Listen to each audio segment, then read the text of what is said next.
2030 నాటికి భారతదేశంలో direct selling రంగం అద్భుతమైన వృద్ధిని సాధిస్తుందని అంచనా వేస్తున్నారు. ప్రస్తుత గణాంకాల ప్రకారం, మార్కెట్ ట్రెండ్స్ ప్రకారం ఇది కేవలం ఒక వ్యాపారంగానే కాకుండా ఒక ప్రధాన ఇన్కమ్ సోర్స్ గా కూడా మారబోతుంది. భారతదేశంలో 2030 నాటికి డైరెక్ట్ సెల్లింగ్ గ్రోత్ ఎలా ఉండబోతుంది, దీంట్లో పనిచేసే వాళ్ళ ఫ్యూచర్ ఎలా ఉండబోతుందో ఈ వీడియోలో మనం తెలుసుకుందాం. Market size. ఫిక్కీ మరియు కేపీఎంజీ లాంటి పెద్ద సంస్థల నివేదికల ప్రకారం భారతదేశంలో డైరెక్ట్ సెల్లింగ్ పరిశ్రమ 2025 నాటికి దాదాపు 64,500 కోట్లు చేరుకుంది. ఇదే వేగంతో ముందుకెళ్తే 2030 నాటికి ఇది 1,00,000 కోట్లకు పైన మార్కెట్ ని టచ్ చేసే అవకాశం ఉందని ఎక్స్పర్ట్స్ భావిస్తున్నారు. రెండో విషయం ఉపాధి అవకాశాలు, ఎంప్లాయ్మెంట్ పార్టిసిపేషన్. ప్రస్తుతం ఈ రంగంలో కొన్ని లక్షల మంది పనిచేస్తా ఉన్నారు, కానీ 2030 నాటికి దాదాపు 1,80,00,000 మంది పైన ఇండియన్స్ పూర్తి స్థాయిలో ఫుల్ టైం ఈ ఇండస్ట్రీలో ఇన్వాల్వ్ అయ్యే అవకాశం ఉంది. ముఖ్యంగా దీంట్లో మహిళలు 60% కంటే ఎక్కువగా ఉండే అవకాశం ఉంది. ఎందుకంటే ఉమెన్ ఎంపవర్మెంట్ కోసం డైరెక్ట్ సెల్లింగ్ ఒక బెస్ట్ ఆపర్చునిటీ అని చెప్పొచ్చు. Government regulations. గతంలో డైరెక్ట్ సెల్లింగ్ సరైన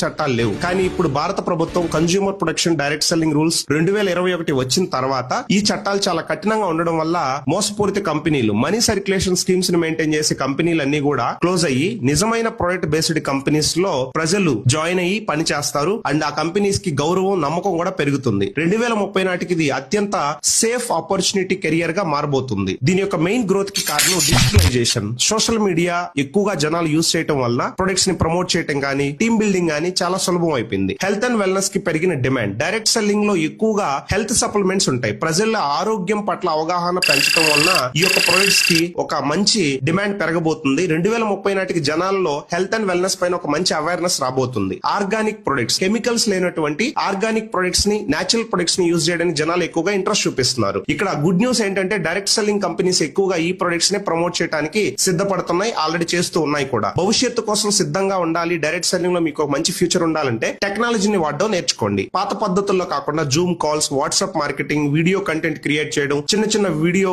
ఎడిటింగ్ చేయడం కావచ్చు, ఇలాంటివి ఖచ్చితంగా బిజినెస్ లో నేర్చుకోండి. సరైన కంపెనీని ఎంపిక, సరైన కంపెనీని ఎంచుకోవటం. 2030 వరకు నిలబడే బలమైన ప్రొడక్ట్స్, ఎథికల్ ప్లాన్ ఉన్న కంపెనీస్ లో ఉండండి. స్కిల్స్. కేవలం ప్లాన్ చెప్పడమే కాకుండా టీమ్ మేనేజ్మెంట్ మరియు కమ్యూనికేషన్ స్కిల్స్ పెంచుకునే విధంగా మీరు ముందుకెళ్తే ఒక మంచి గ్రోత్ ని మీరు పొందొచ్చు. భారతదేశం ప్రస్తుతం ప్రపంచంలోనే వేగంగా ఎదుగుతున్న డైరెక్ట్ సెల్లింగ్ మార్కెట్లలో ఒకటి. కాబట్టి ఇప్పుడు మీరు పడుతున్న శ్రమకి 2030 నాటికి చాలా పెద్ద ఫలితం వచ్చే అవకాశం ఉంది. కాబట్టి డైరెక్ట్ సెల్లింగ్ ని ఒక కెరియర్ ఆపర్చునిటీగా నమ్మి మీరు పనిచేసుకుంటూ ముందుకెళ్ళండి. Thank you.